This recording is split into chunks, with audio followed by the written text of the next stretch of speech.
Eto, naka-full breast ako.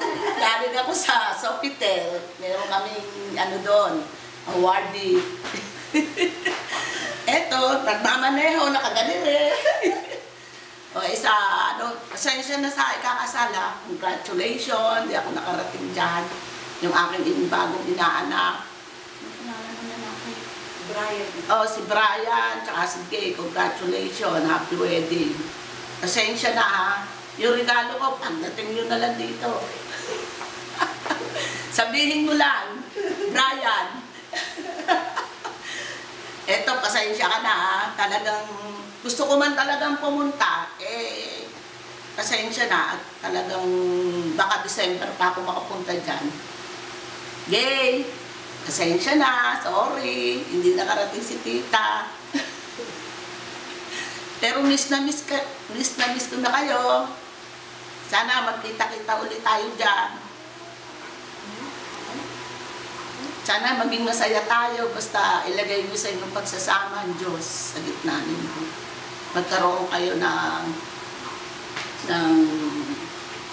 basta magmahalan kayo ng tapat.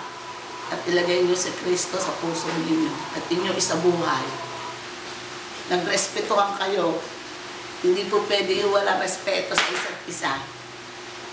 Kaya, siyempre talaga ganyan, pagka mag-asawa na, iisa na yan. Basta ilagay na lang nyo ang Diyos inyong buhay. At happy kami sa inyo. Happy wedding.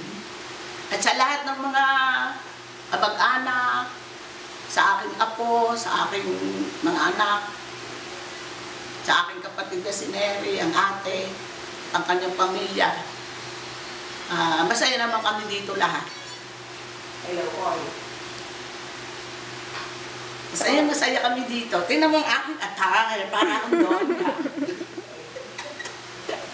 Pasensya na, ngayon lang ako nagtakbo ha. Talagang sabi ko, aba, doon na lang sa oras ng aking, pag ako'y naka-attire na, ako magsasalita. Para rin ako nag-anak sa inyo sa kasal. Advance. Okay ba? Advance. Happy wedding. Tama ba? Okay na po. Okay na. God bless.